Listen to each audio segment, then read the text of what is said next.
বন্ধুরা, কথায় আছে যার রটে তা কিছুটা হলেও বটে, তাই তো? কথায় কিন্তু আছে যার রটে তা কিছুটা হলেও বটে, মানে কোথাও ধোঁয়া উঠছে তার মানে কোথাও না কোথাও তো আগুন জ্বলছে। আগুন জ্বলছে বলে তো ধোঁয়া উঠছে, তাই না? হ্যাঁ, এবার মানুষ দেখবে যে মানুষ ওই ধোঁয়াটাকে কতটা বাড়িয়ে তোমাদের সামনে তুলে ধরতে পারে। এবং কোনো মানুষ আছে, কোনো মানুষ খুব বাড়িয়ে তুলে ধরবে, কোনো মানুষ খুব কমিয়ে তুলে ধরবে, বা কোনো মানুষ বলবে যে ধোঁয়াই নেই, তাই তো?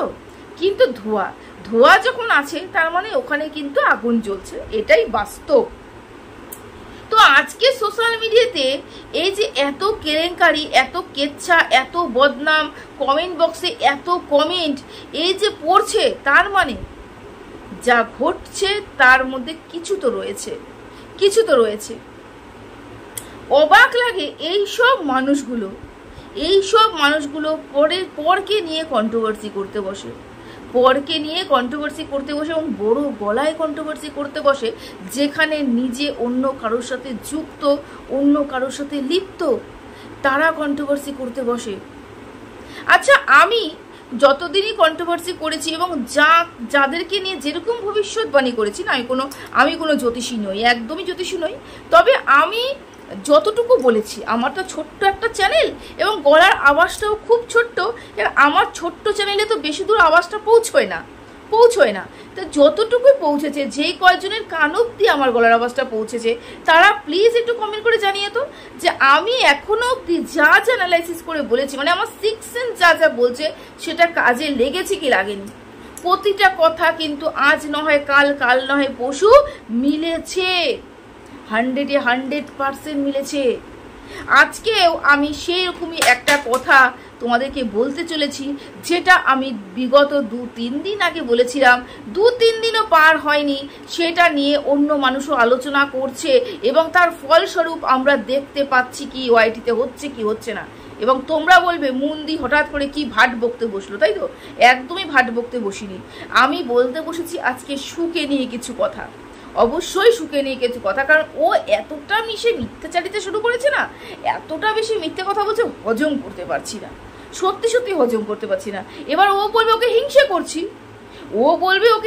করছি, হ্যাঁ ওই ধরনের কথা বলবে যে ওর ভিউজ দেখে, ওর চ্যানেল দাঁড় করানো দেখে, ওর সবকিছু দেখে আমরা হিংসে করছি বলছে। তো ও তো বলেইছে যারা ভিডিও করতো এমনি 200 ভিউজ হতো, তারা নাকি ওর ভিডিও দেখে ভিডিও করলে এখন 400, 500, 600 ভিউজ হচ্ছে।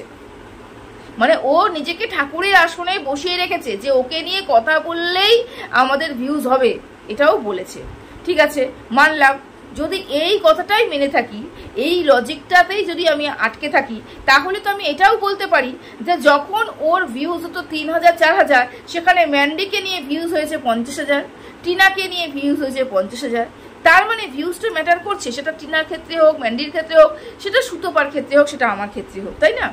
আমার চ্যানেল ছোট, ভিউজ 200-250, ওকে নিয়ে কথা বললে 500 হবে। সেরকম ওর যেরকম তুলনামূলকভাবে স্যান্ডি, ম্যান্ডি এবং মারিয়া এবং টিনার থেকে চ্যানেল ছোট, সেই জন্য ওদেরকে নিয়ে ভিউজ ইনকাম কতটুকু হবে, ওর যতটুকু চ্যানেল তার সেরকমই হবে, তাই তো? মানে সবাই কিন্তু এখানে মানে একে অপরের উপরে নির্ভরশীল। কেউ বলতে পারবে না যে আমি একদম নিট অ্যান্ড ক্লিন, কেউ বলতে পারবে না। তো এই কথাটা ওকে মানায় না কমপক্ষে বলার, যে আমাকে নিয়ে কথা বললে ভিউজ হচ্ছে এবং অন্য কাউকে নিয়ে ভিডিও করলে ভিউজ হয় না, এই কথাটা কমপক্ষে ওকে মানায় না। কারণ কি বলতো, ও একটা কন্ট্রোভার্সি ক্রিয়েটার, আর এগুলো কিন্তু ও এই যে ভিউজগুলো, ওর যে ভিউজগুলো, সেটাও কিন্তু অন্য ব্লগারদেরকে নিয়েই ও কামিয়েছে, তাই না? তো এই কথাটা কিন্তু একদমই মানায় না। থাকলেও আমি কি চিন্তা করেছি এবং কি আমি অ্যানালাইসিস করেছি যা আজকে মিলেছে। দেখো, তোমাদের গতকাল আমি একটা ভিডিও করে বলেছিলাম যে সমস্ত প্রক্রিয়ারত পুরুষের সাথেই কেন সুতোপার যোগাযোগ, সমস্ত প্রক্রিয়ারত পুরুষের সাথে, মানে যতগুলো মহিলা এখানে অবধি পরক্রিয়া করেছে, আমি পরক্রিয়াকে কোনোদিনও সাপোর্ট করিনি, না ম্যান্ডির ক্ষেত্রে করেছি, না টিনার ক্ষেত্রে করেছি। তোমরা কিছু জায়গায় সমস্যায় পড়েছো, কিছু জায়গায় তোমাদের মনে হয় যে টিনাকে আমি অন্ধ ভালোবাসা দিচ্ছি বা টিনাকে ব্লাইন্ড সাপোর্ট করছি। একদমই নয়, আমি শুধুমাত্র একটা মহিলা হয়ে মহিলার পাশে দাঁড়িয়েছি। আমার কথা হচ্ছে তোমরা না জেনে শুনে তোমরা কন্ট্রোভার্সি করো, তাতে আমার কোনো আপত্তি নেই, কিন্তু যেগুলো দেখছো না তোমরা কেন সেটা নিয়ে আলোচনা করছো? কেন তাকে চরিত্রগতভাবে নোংরা করে দিয়েছো? তোমরা তো দেখতে পাওনি তাকে কারোর সাথে শুতে, তোমরা তো দেখতে পাওনি তার কারোর সাথে ঘুরতে। ফোকলা একটা কি রেকর্ডিং ছিল তাতেই তোমরা বিশ্বাস করে গেলে ও চরিত্রহীন। এটাই বলার চেষ্টা করেছিলাম। যাই হোক, এবার আমার ওটা বলা দরকার নেই, আমি আসলাম সুতপার ব্যাপারটা। এই যে আমি তোমাদেরকে বলেছিলাম যে সমস্ত পরক্রিয়ারত পুরুষের সাথে যেই ব্লগারগুলো পরক্রিয়া করছে, যেই পুরুষগুলোর সাথে, সেই পুরুষগুলোর সাথে সুতপার কেন যোগাযোগ? দেখো, প্রথম ক্ষেত্রে হুলের কথা বলি, হুলের সাথে কেন ও যোগসূত্র করেছিল, কেন যোগাযোগ করেছিল, সেটা আমার আইডিয়া নেই, একদমই আইডিয়া নেই। হয়তো নিশ্চয়ই কোনো স্বার্থ ছিল, সেই জন্য। কেন স্বার্থ ছাড়া এই পৃথিবীতে কেউ এক পাও নড়ে না, আর সুতপা সে কোনোদিনও নড়বে না। যাই হোক, এবার থাকলো ফোকলা। তো ফোকলার সাথে ওর যে একটা দহরম মহরম সম্পর্ক, এবং ফোকলার জন্য যে রীতিমতন ওয়ারিড, ফোকলার জন্য রীতিমতন চিন্তিত, ফোকলাকে নিয়ে ও ভীষণ পরিমাণে কি বলবো, থাক বললাম না। যাই হোক, এত কিছু তো ফোকলা তোকে দিদি ভাই ডাকে, তাই না? তো এত কিছু ফোকলার জন্য কেন? যে ছেলেটা সমাজের কিট, যে ছেলেটা সমাজকে নষ্ট করে ফেলেছে, সেই ছেলেটার জন্য এত কিছু কেন?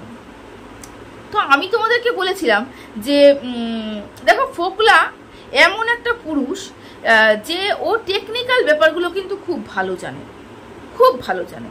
তো টেকনিক্যাল ব্যাপারগুলো ভালো জানে মিনস, তার মানে টিনার যত প্রমোশনাল ভিডিও সব ফোকলা এনে দিয়েছে, তাই তো? তো আমি যদি ফোকলার সাথে ভালো সম্পর্ক তৈরি করি, আমি যদি একটা খুব সুমধুর সম্পর্ক তৈরি করি, এবং আমার দ্বারা যদি ফোকলা যেটা চায় সেটা আমি করিয়ে দিতে পারি, মানে ফোকলা যেটা চায় আমার দ্বারা হোক, সেটা যদি হয়, তাহলে ফোকলা আমার পরেই থাকবে এবং আমার হয়েই কাজ করবে, তাই তো? এবং ফোকলা কি কাজ করেছে সেটা হচ্ছে প্রমোশনাল ভিডিও সুতপাকে এনে দিয়েছে। হ্যাঁ, প্রমোশনাল ভিডিও। গতকাল রাতেও আমাদের ফোকলা বলে দিয়েছে যে আমার সাথে যোগাযোগ করো, আমি প্রমোশনাল ভিডিও কিভাবে এনে দিতে হয় আমি তোমাদেরকে জানিয়ে দেব। মানে এই টেকনিক্যাল ব্যাপারগুলো কিন্তু ফোকলা একদম নখদর্পণে। এইটা তো অস্বীকার করলে হবে না, যে যেটা কাজ পারে সেটা পারে। আমি তোমাদেরকে বলেছিলাম যে ফোকলার সাথে একটাই সম্পর্ক, সেটা হচ্ছে প্রমোশনাল ভিডিওর সম্পর্ক। ও জানে যে আমি যদি এই মুহূর্তে ফোকলার সাথে কোনো রকম করে নোংরামি করি, কথা কাটাকাটি করি, বা ওকে কথা শোনাই, বা ওকে অবিশ্বাস করি, যাই করি না কেন, তাহলে ফোকলা কিন্তু কমপক্ষে আমার ফরে আর থাকবে না। এবং আমার ফরে যদি না থাকে তাহলে আমাকে প্রমোশনাল ভিডিও এনে দেবে না। এবং এটাই হচ্ছে আমার কি বলবো, কারনামা, যে আমি সব জানা সত্ত্বেও, ও সমাজ ক্ষতি করছে জানা সত্ত্বেও, আমি ওই পুরুষটাকে মাথায় তুলে নাচবো, যাতে ও আমার ফরে থাকে। ও চাচ্ছে টিনাকে আমি বদনাম করি, ফোকলা চাচ্ছে টিনাকে আমি বদনাম করি। ফোকলা যেগুলো তথ্য দিচ্ছে সেগুলো নিয়ে আমি ভিডিও করি, আমি ওগুলো নিয়েই ভিডিও করব, আমি ওগুলো নিয়েই কথা বলবো। কারণ টিনাকে দিয়ে আমার কোনো লাভ নেই, টিনাকে বিক্রি করে এখন আমার লাভ, তাই টিনাকে আমি বিক্রি করছি। এবং এই বিক্রি করে আমার তো রেভিনিউটা ইনকাম হচ্ছে, সাথে ফোকলাকেও আমার হাতে রাখা হচ্ছে। ফোকলাকে এই আশ্বাসটা দেওয়া হয়েছে যে তুমি আমাকে প্রমাণ দিতে থাকো, যা ইচ্ছা তাই বলতে থাকো, আমি তোমার কথাগুলো বলে দেবো ওয়াইটিতে। মানে তোমার মনের কথা আমি টিনাকে আমার হয়ে বলবো, তোমার জ্বলন তো মিটবে। সোশ্যাল মিডিয়াতে টিনাকে বদনাম তো করতে পারবো, সোশ্যাল মিডিয়াতে টিনাকে হেনস্থা করার জন্য তো ছাড়তে পারবো। এই কাজগুলো আমি তোমাকে করে দেবো, তার দায়ে কিন্তু তার উপরে নির্ভর করেই কিন্তু তুমি আমাকে প্রমোশনাল ভিডিওগুলো এনে দেবে। এ কথাই বলেছিলাম না, যেই কথা সেই কাজ। প্রমোশনাল ভিডিও পেয়ে গেছে, ভিডিও শুরু হয়ে গেছে।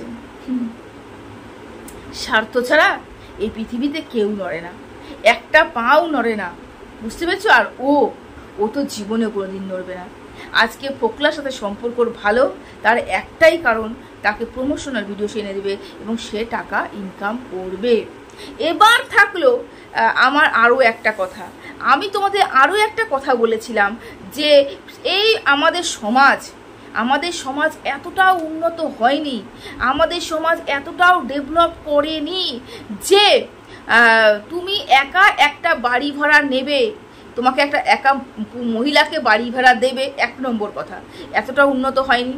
2 নম্বর কথা, এতটাও আমাদের সমাজ উন্নত হয়নি যে তোমার পরক্রিয়াকে মেনে নেবে বা তুমি তোমার একা থাকাকে মেনে নেবে।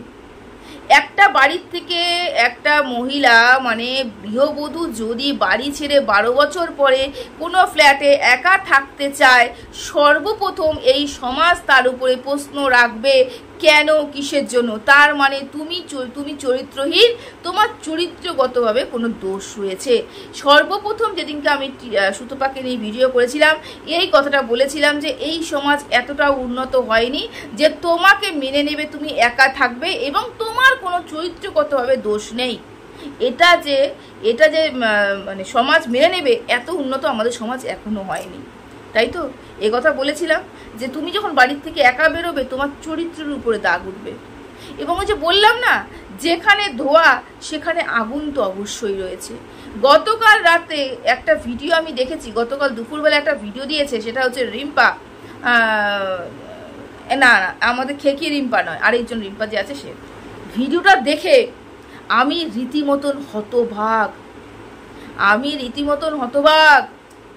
সে বলছে সে তার ওই 10 বছর না কয় বছরের ছোট বয়ফ্রেন্ডকে দেখেছে, সুতপা তাকে দেখিয়েছে, এই দাবা তিনি করছেন। তুমি ভাবতে পারছো যে সুতপা ওই যে ম্যান্ডি যে বলেছিল 10 বছরের ছোট, ম্যান্ডি বলেছিল না 10 বছরের ছোট একটা পুরুষের সাথে তার সম্পর্ক লিপ্ত হয়েছে।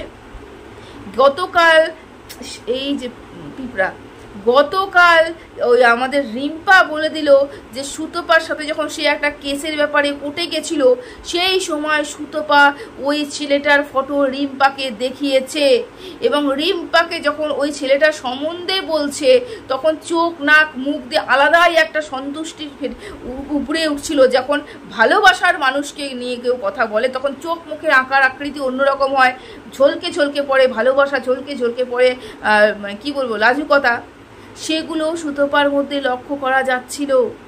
হ্যাঁ, রিম্পা বলেছে ওর ফটোতে ওই ফোন থেকে সুতপা ফটো বের করিয়ে দেখিয়েছে যে ওর একটা পুরুষের সাথে সম্পর্ক, মানে 10 বছর পুরুষ যে প্রপোজ করেছিল। তাই ভাবতে পারছো, আমি শুধু একটা আন্দাজ করেছিলাম যে ও যখন বেরিয়ে যাচ্ছে, তার মানে ও একটা এরকম ধরনের সম্পর্ক নিয়ে মানুষ জলঘোলা করতেই পারে, আঙ্গুল তুলতেই পারে, আমাদের সমাজ আঙ্গুল তুলবে। কিন্তু এটা যে সত্যি সেটা প্রমাণ করে দিয়েছে রিম্পা তাকে দেখেছে, সেই পুরুষটাকে দেখেছে। তার মানে তোমরা কি ভাববে বলো তো? এবার তোমরা কি ভাববে বলো? বিনা কারণে কেউ 12 বছরের সম্পর্ককে ছেড়ে আসে? বিনা কারণে, কোনো কারণই নেই। আমি দেখেছি দাদাকে, আমি কাছের থেকে দেখেছি আমি দাদাকে। দাদা উঁচু গলায় কথা বলার মানুষ নয়। আমি কথা বলেছি দাদার সাথে, উঁচু গলায় কথা বলার মানুষ নয়। যদি এটা দাদার সম্মতিতে হয়ে থাকে, হলো নাটক, পুরোটাই। আর যদি না হয়ে থাকে, পরক্রিয়ারত সম্পর্ক এখানে 100% রয়েছে। বুঝতে পেরেছো? এবার থাকলো কালকে যখন পুজো দিয়ে কি বলে ওটাকে, ফ্রাইড রাইস আর হচ্ছে চিলি চিকেন নাকি চিকেন দো পেঁয়াজা খেতে বসলো, কেন খাওয়াটা এত সুন্দর একটা ব্লগিংয়ের মধ্যে, ব্লগিংয়ের একটা পার্ট ব্লগিংয়ের মধ্যে পড়ে, তাহলে কেন খাওয়াটাকে দেখানো হলো না? খাওয়াটাকে কেন স্কিপ করে দেওয়া হলো? শুধুমাত্র খাওয়াটার উপরে ফোকাস করে ভিডিওটা বন্ধ করে দেওয়া হলো কেন? যখন আমরা ব্লগিং করি, তাহলে খাওয়ার একটা পার্ট আমরা ওর মধ্যে ঢুকিয়ে রাখি। যত বড় ব্লগিং হবে, তত মানুষ দেখবে, তত ভিউজ হবে, তত ইনকাম হবে। তাহলে কেন এত সুন্দর মুহূর্তকে কেটে দেওয়া হলো? তার মানে ওই তৃতীয় ব্যক্তিকে, যে ওই টেবিলে বসেছিল, 100% ওই টেবিলে তৃতীয় কোনো ব্যক্তি ছিল। ও এবং ও মার বাদ দিয়ে হতে পারে এটা দাদা ছিল, বা হতে পারে ওখানে অন্য কেউ ছিল, যাকে আমরা দেখলে অবাক হয়ে যাব, এবং সেটা দেখানো যাবে না। দেখালে পরে হয়তো ভান্ডা ফেটে যাবে। সেই কারণে শুধুমাত্র খাওয়ার উপরে ফোকাস করে ভিডিওটাকে বন্ধ করে দেওয়া হয়েছে। তার মানে তোমরা বুঝতেই পারছো ওখানে কোনো গট-আপ কেস রয়েছে। এবার আমি তো জানি না কে, হতেই পারে দাদা, হতেই পারে অন্য কেউ, কিন্তু কোনো একটা ব্যক্তি উপস্থিত ছিল ওখানে। ওরা দুজন ছিল না। দুজন যদি থাকতো তাহলে ওখানে ওই দুজন ব্যক্তিকেই ও মানে ও এবং ওর মাকে ও সুন্দর করে ক্যাপচার করতো। যেখানে ও অ্যাজ এ ব্লগার আত্মপ্রকাশ করছে, সেখানে প্রচুর মানে এরকম সুযোগ আসে যেটাকে ও কমপক্ষে হাতছাড়া করতে চায় না। তাহলে কেন ওই জায়গাটা বাদ দেওয়া হলো? তৃতীয় ব্যক্তিটা কে ছিল? দাদা? সবটাই কি অভিনয়? সবটা কি জানার সহিত? হ্যাঁ, অবশ্যই সবটাই অভিনয়। ও যতই বলুক না কেন, আমাকে বিশ্বাস করো, অভিনয় নয়। 100% এটা অভিনয়, দর্শক ঠকানো। আজকে তোমরাই বলো, এই যে ও কাজগুলো করছে, এটাকে দর্শক ঠকাচ্ছে না? MSL থেকে নিয়ে ও যখন বলেছিল, বা টিনাকে নিয়ে যখন বলেছিল, বা টিয়াকে নিয়ে যখন ও বলেছিল, তখন এটাও বারবার করে বলতো দর্শকদের ইমোশনস নিয়ে খেলা হচ্ছে, দর্শকদের ঠকানো হচ্ছে, দর্শকদের ঠকিয়ে ভিউজ ইনকাম করা হচ্ছে। তাহলে আজকে কেন ও দর্শকদের ঠকাচ্ছে? কেন দর্শকদের কোনো প্রশ্নের উত্তরও দিচ্ছে না? পুরোপুরি অন্ধকারের মধ্যে রেখেছে। দর্শকদের ইমোশনস নিয়ে খেলার অধিকার ওর নেই, কিন্তু দিনের পর দিন দর্শকের ইমোশনস নিয়ে ও খেলছে। যেই মানুষগুলো ভালোবাসে, শুধুমাত্র অন্ধের মতন ভালোবাসে, সেই মানুষগুলোকে নিয়ে ও খেলছে, রীতিমতন ওর ইমোশনস নিয়ে খেলছে। কোন সময় হাসি দিচ্ছে, কোন সময় কান্না দিচ্ছে। মনে করে যে মেন্টালি ডিস্টার্ব রয়েছে যেই সব মানুষ অরিজিনালি ওকে ভালোবাসে। আর ও কি করছে? ও ওই দর্শকদের উপরে ছুরি ঘুরিয়ে ও বিন্দাস রয়েছে। ভাবতে পারো, তুমি পারবে, আমি পারবো? হাসতে ফলস চুল লাগিয়ে শ্বশুর বাড়ির থেকে 12 বছরের সম্পর্ক ছিন্ন করে অন্য একটা ফ্ল্যাটে চলে যেতে কি আমি পারবো? তুমি পারবে? এবং যদি যাও, তাহলে তোমার পেছনে মেরুদণ্ডটা কতটা শক্ত যে তুমি একটা ফ্ল্যাট ভাড়াই বলো আর কেনাই বলো নিয়েছো করে। কতটা মেরুদণ্ড শক্ত হলে, কতটা ভিউজ হলে পরে, কতটা ইনকাম হলে, কতটা টাকা থাকলে পরে অ্যাকাউন্টে এই কাজগুলো মানুষ করতে পারে? এই প্রশ্নগুলো তোমাদের মনে আসে না? এই কথাগুলো তোমাদের মনে আসে না? জানি না, আমার মনে হলো এই কথাগুলো বলার, তাই বললাম। ঠিক আছে, সবাই ভালো থেকো, সুস্থ থেকো। আজকের মতো শেষ, টাটা।